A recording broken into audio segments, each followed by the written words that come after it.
안녕하십니까. 2주차 강의를 시작하겠습니다. 오늘 강의는 부산 항만 및 해양산업 쪽에 대해서 제가 설명을 하겠습니다. 제가 도화 시스템에 강의 교환을 올려놓겠습니다. 그래서 그 강의 교환을 보면서 제 강의 설명을 들으면 좋겠습니다. 먼저 목차입니다. 제1장 부산 항만 개요, 두 번째 제2장 부산의 해양산업에 대해서 제가 소개하겠습니다. 제3장은 해운의 개념과 기능, 또 4장은 항만 운송 사업에 대해서, 또 5장은 복합 운송 사업에 대해서, 또 6장은 해운 중개요, 또 7장은 부산국제선용품 유통조합에 대해서 소개하겠습니다. 여러분들 지난 시간에 이야기했습니다만은 항만이 있는, 세계적인 항만이 있는 부산에서 경영학, 경영정보학을 공부한다는 것은 항만 쪽에 굉장한 어떤 특화된 경쟁력을 가질 수 있는 굉장히 좋은 기회입니다. 항만, 또 물류, 또 산업에서 이런 화물 쪽이 차지하는 비중은 어떻게 보면 절대적입니다. 그래서 이런 모든 어떤 물류의 중심에 부산 항만이 역할을 하고 있습니다. 그래서 부산 항만에 대해서 제가 소개를 하고, 또 이어서 각종 항만 관련, 또 이런 물류 쪽의 사업에 대해서 제가 소개를 하겠습니다. 이러한 내용은 다음에 여러분들 현장에서 업무를 수행할 때 직간접적으로 굉장히 큰 지식 자산이 될 것입니다. 먼저 부산 항만 개요에 대해서 설명하겠습니다. 여러분들 교환을 보시면 4페이지에 해당됩니다. 부산항의 지리적 위치, 이 현황을 보시면 부산항은 크게 신항과 또 북항과 또 감천항, 이렇게 세 가지 권역으로 이렇게 나눠서 볼 수 있습니다. 신항은 가덕도하고 진해 쪽에 위치한 신항만입니다. 여기는 컨테이너만 이렇게 취급하는 터미널로 이렇게 조성이 되어 있습니다. 물론 극히 일부, 또 이 비컨테이너, 보통 벌크라고 합니다. 이런 화물을 취급하기도 합니다만은 대다수 90%, 95%, 98% 부분은 다 컨테이너를 처리하는 컨테이너 전용 항만이고 부두입니다.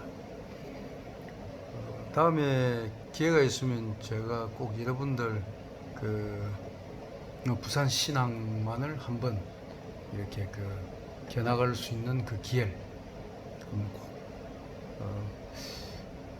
갖게 하고 싶은데, 지금 바이러스 때문에 사정이 녹록지 않아서 어떻게 될지 장담은 좀 못하는 상황입니다. 이전 같으면 수업 시간에 아침에 버스 전세에서 신항 투어를 하고 이렇게 갔다 오고 했습니다. 신항만 쪽에 가게 된다면 신항 항만 구역 내, 보통 항만 쪽은 외국하고의 관계, 화물이 국경을 넘는 구역입니다. 그래서 어떤 굉장히 정해진 절차에 의해서 출입을 하게 되고, 또 이 항만에 대한 관리를 갖다 굉장히 엄격하게 하고 있습니다. 그래서 일반 민간인들 같은 경우, 또 업무가 없는 경우에는 접근을 차단하고 그렇게 있습니다. 해서 근데 저희가 견학을 하게 되면 상당히 그 안쪽 부분까지 사전에 협의를 해서 이렇게 둘러볼 수 있고 최그 끝에 그 겐출리 클레임부터 해서 야드까지 전부 다 한번 피부로 한번 느낄 수 있는 그런 그 기회를 갖다가 가지면 좋은데 최대한 기회가 된다면 여건이 된다면 꼭 그 신항 부산 신항 견학을 한번 성사 시키도록 하겠습니다. 그다음에 신항만이 있고 그다음에 또 북항은 뭐냐면 기존 부산항입니다. 그래서 여기는 기존 그 1부두, 2부두가 있고 그다음에 중앙부두가 있고 3, 4부두가 있고 그다음에 그 넘어가면 또 자성대 부두가 있고 또 우암부두가 있고 또 신선대 부두가 있고 이런 그 기존의 그 부산항입니다. 명칭이 북항이라고 하는 것은 지금 현재 그 자갈치 시장이 있는 이 국내 선박만 입출항할 수 있는 그 남항이 있습니다. 그 충무동에 있죠. 그 남항보다 북쪽에 있다 해서 북항, 또 이 북항보다 남쪽에 있다 해서 자갈치 그 충무동 쪽에 있는 그 내항선 부두, 또 주로 어선이 이렇게 많이 그 입출항하고 있는 그 남항을 남쪽에 있다 해서 남항 이렇게 호칭을 하다 보니까 그 북항이 지금 이렇게 그 명칭이 이렇게 이제 굳어져 가지고 그렇게 불리고 있습니다.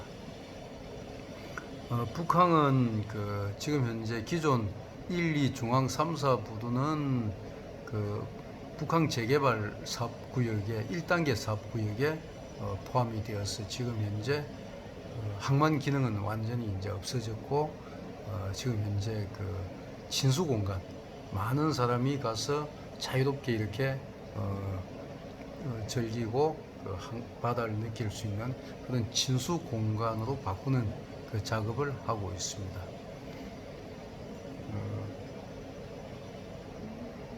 이 북한 그 1, 2, 3 중앙 3, 4 부두 옆에 보면 자성대 부두가 있는데 통상 지금 현재 그 허치선 그 세계적인 홍콩에 그 본사를 둔 세계적인 부두 운영 업체입니다. 국제 부두 운영 업체인 허치선이 지금 그 임차에서 사용하는 지금 허치선 터미널인데 통상 저희가 그 자성대 이제부터 자성대 부두라고 이렇게 불리고 있습니다. 이 자성대 부두는 그 북항 재개발 그 2단계에서 이렇게 개발 계획을 갖고 있고요. 이 자성대 그 부두는 이게 기존 요 1, 2 그 중앙 3, 4 부두하고 자성대 부두는 그 북항대교가 있습니다. 지금 이제 부산항 대교라고 불리고 있는데 그 부두 그 안쪽에 있는 구역입니다. 그래서 이쪽은 북항 재개발되는 구역이고, 요 자성대 부두에서 이제 위에 보면 그 우암 부두가 있고 또 간만, 신간만, 간만 부두가 있고 그 신선대 부두가 있습니다. 이쪽은 북항 재개발 구역에 포함이 되지 않고 특히 그 간만부두, 신간만부두, 신선대 부두는 현재도 훌륭한 컨테이너 전용 부두입니다. 해서 계속 컨테이너를 처리하는 전용 부두로 남게 됩니다.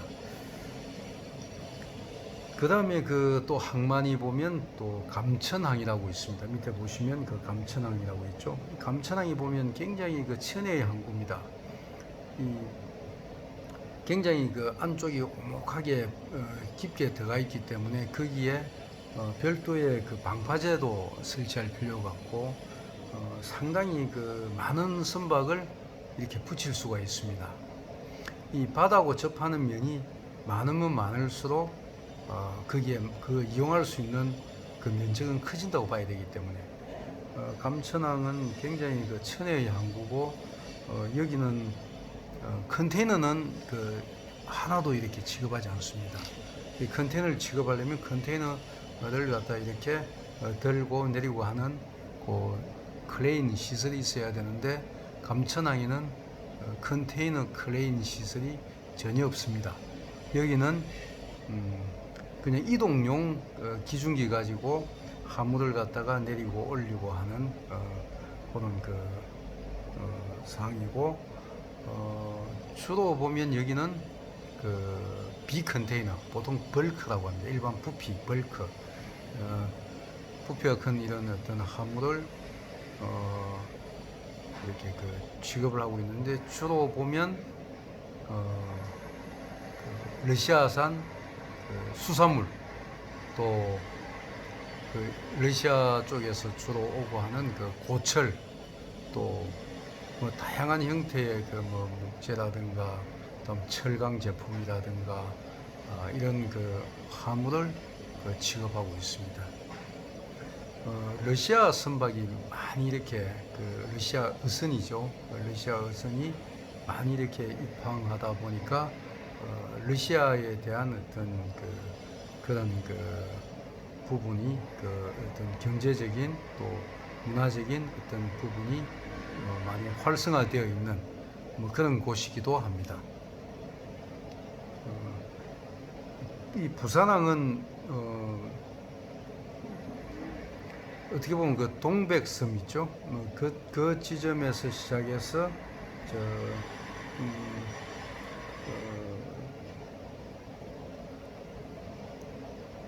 신항 말단까지 이렇게 쭉 이렇게 그 이어져 있고 신항 끝부분이죠. 진해 신항. 그 사이에 보면 북항이 있고 또 감천항이 있고 감천항 옆에 보면 또 다대포항이라고 또 조그만 그 있습니다. 부두도 국제 선박이 한두 척 접할 수 있는 짧은 그 구간의 그 부두 해서 그 다대포 항이 있고 그 다음에 그 이제 신항이 있고 이렇게 그 위치에 있습니다. 다음 장 보시면 그 제가 지난 시간에 한번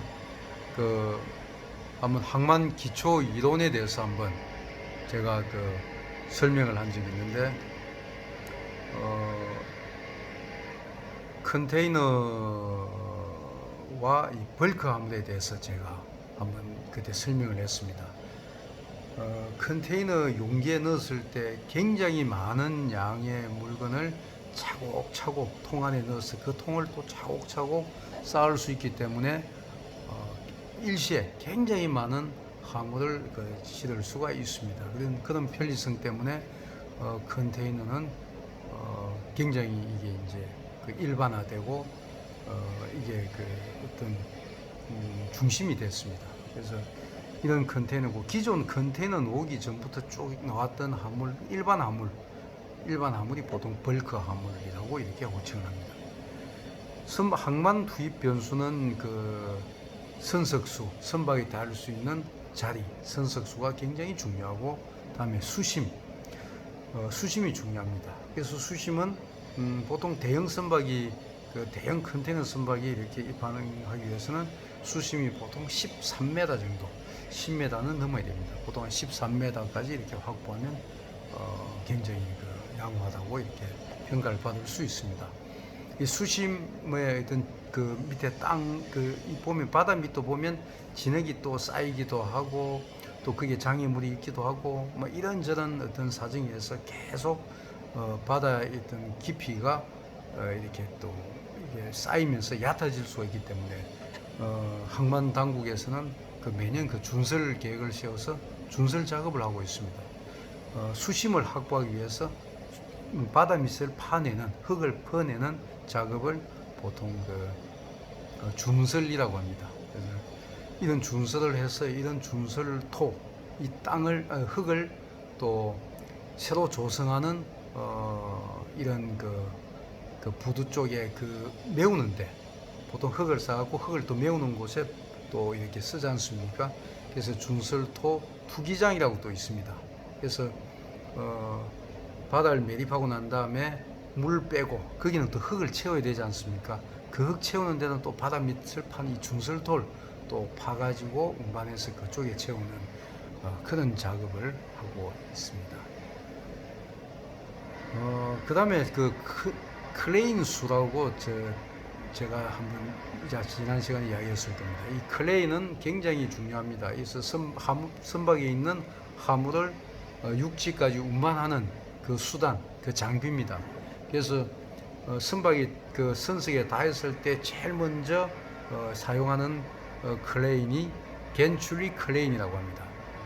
겐출리 클레인 수가 얼마나 되느냐 하는 것은 곧 그 항만의 그 능력과 규모를 갖다가 의미한다고 봐도 됩니다. 그 다음에 겐출리 클레인이 내려서 운반하는 그 트럭에 보통 컨테이너 차라고 하죠.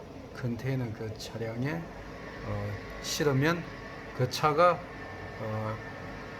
필요한 곳으로 이렇게 이동을 시키고 또 뒤에 야드장까지 이렇게 또 이동을 시킵니다. 그래서 그러면 또 이동된 곳에서는 또 그 야드 클레인이 또 이렇게 그 컨테이너를 또 운반을 하고 그런 시스템을 가지고 이렇게 운영을 하고 있습니다. 일단 부두 면적이 굉장히 중요합니다. 뭘 하든 보면 보면 공간이 넓으면 굉장히 유용하게 이렇게 또 그 규모 있게 효과적으로 이렇게 쓸 수가 있습니다. 그래서 부두도 면적이 넓을 경우에는 굉장히 좋은 항만으로 평가받을 수가 있습니다. 그래서 보통 항만을 평가할 때 이 항만이 좋으냐, 저 항만이 좋으냐, 이 항만이 능력이 있느냐, 저 항만이 능력이 있느냐, 이런 여러 가지 그런 항만을 비교하고 또 분석할 때 가장 많이 이렇게 활용하고 있는 기준, 이것이 선석수, 수심, 클레인수, 부두 면적입니다. 그래서 이 네 가지가 항만을 결정하는 요인이다.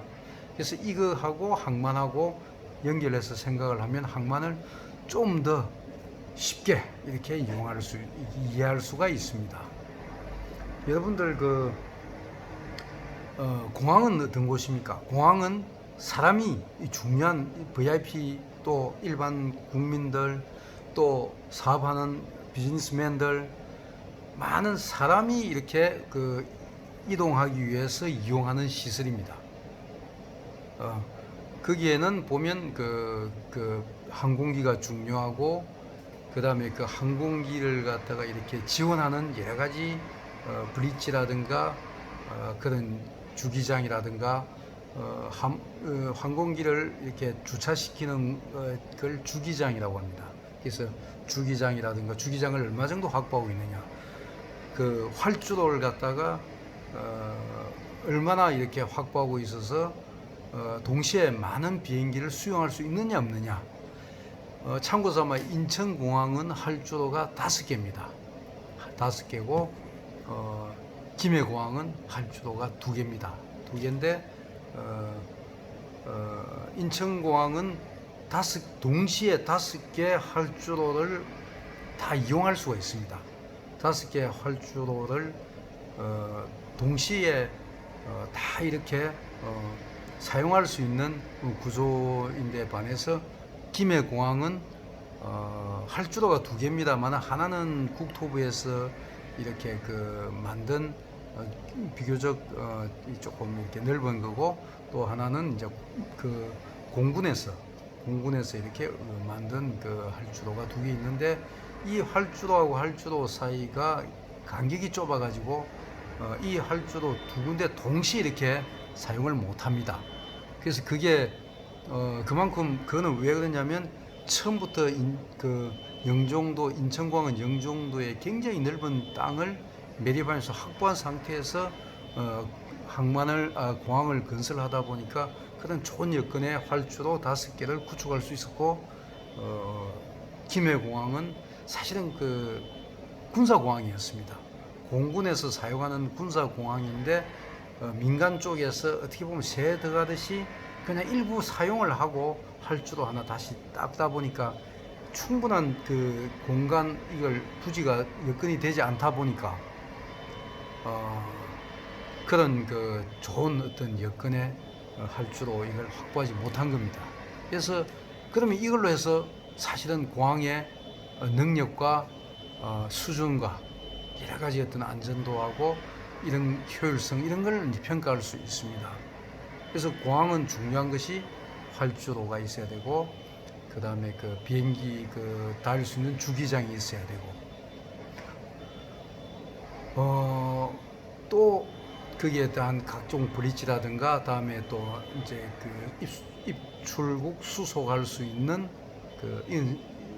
그 사람이 이렇게 그 많은 사람이 이렇게 이용하기 때문에 그런 그 편의성을 갖춘 그런 터미널 시설, 이런 부분이 공항을 결정짓는 중요한 요소인 반면에, 항만은 사람이 아니고 항만은 화물이 이렇게 화물의 이동을 위해서 만들어진 그런 어떤 시설이고 그런 어떤 그 센터입니다. 그래서 그러다 보니 항만은 이런 그 선박에서 그 많은 화물을 이렇게 그 처리할 수 있는 선석수, 수심, 클레인수, 부두 면적, 이런 것이 항만을 결정짓는 그런 요인이 되는 것입니다. 항만 그 산출 변수로 보통 그 컨테이너 단위입니다. 화물 처리량 TEU라고 합니다. TEU. 이거는 화물을 그 효율적이고 경제적으로 운송하는 데 이용되는 그 직육면체 용기입니다. 컨테이너는 길이가 보통 20피트하고 40피트가 있습니다. 보통 짧은 게 있고 한 2배짜리 있죠. 그게 40피트고 짧은 게 20피트입니다. 폭이 한 8피트, 높이가 8.6피트, 이게 표준형입니다. 폭은 8피트 유지되면서 높이는 조금 더 높은 게 있습니다. 9.6m 뭐 이렇게.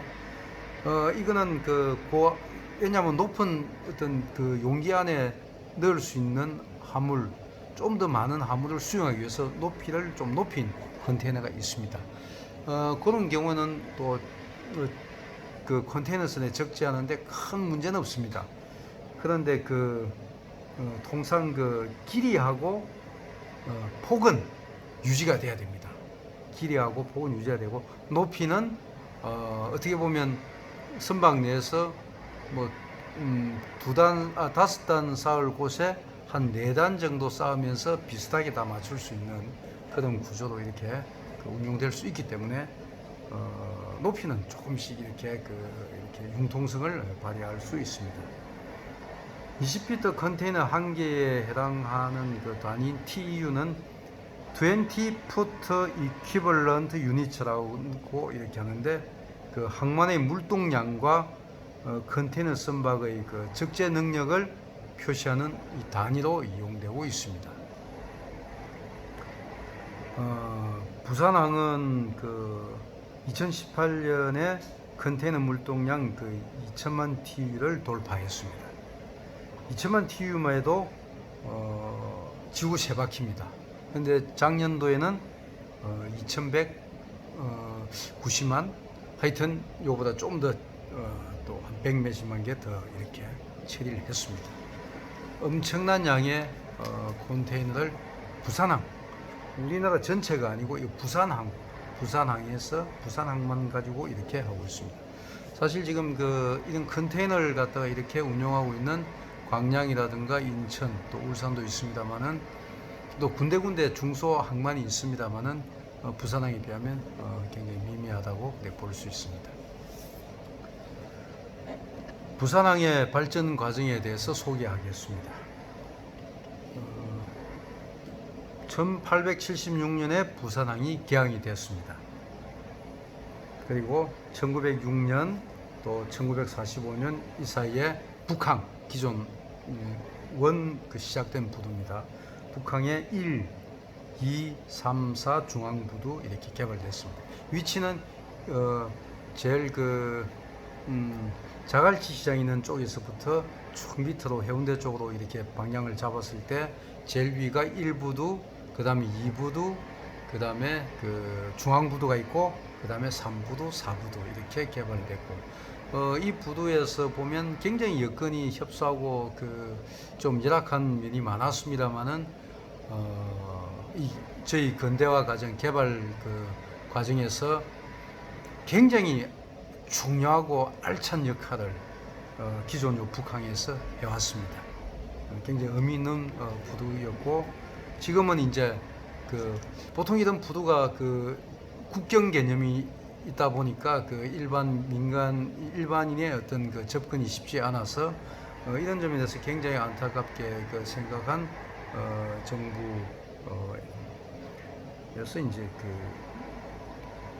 친수 공간, 사람이 좀 더 편하게 제약 없이 접근해서 바다도 느끼고 항상 해양 쪽에 대한 어떤 그 마인드를 키우고 또 여가도 이렇게 보낼 수 있는 그런 어떤 장으로 이렇게 해야 된다고 해서 이제 북항 재개발, 기존의 어떤 그 부두 기능을 폐쇄하고 북항 재개발을 지금 추진하고 있습니다. 1966년에 베트남전 파병을 그 부산항에서 했습니다. 지금 그 일부두입니다. 그래서 북항 재개발 내에 나머지 2 중앙 3, 4부두는 다 딴 어떤 형태로 바뀌는데 일부두는 원형을 보존하는 걸로. 왜냐하면 베트남전 파병이라는 그 역사적인 그 현장이기 때문에 그런 어떤 유적으로서 보존 가치가 있다고 해서 일부두는 그 형태를 유지하는 걸로 그렇게 되어 있습니다. 1978년 국내 최초 컨테이너 터미널을 개장했습니다. 그게 자성대 부두입니다. 자성대 터미널, 지금 허치선 터미널이라고도 합니다. 여기는 상당히 저희 부산항에서 의미가 큽니다. 이 자성대 터미널로부터 시작해서 컨테이너 전용 항만으로 부산항이 거듭나게 되는 것입니다. 그다음에 1995년 북항의 어떤 그 한계점, 너무 공간 협소 뭐 이런 부분에서 화물을 원활히 처리하지 못하다 보니까 1995년부터 2020년까지 신항 개발 프로젝트를 추진하게 되었고, 지금 현재 신항은 거의 마무리되어서 굉장한 어떤 그 위용을 자랑하고 있습니다. 또 2008년부터 북항 재개발 프로젝트를 추진하고 있습니다. 지금 원래는 2019년에 마무리돼야 되는데 정부 예산이라든가 이런저런 이유 때문에 현재도 계속 진행 중이고, 아마 2021년, 2022년쯤 되면 마무리가 될 것으로 보입니다. 2주차 1강의는 여기서 마치고 잠시 뒤 뵙겠습니다.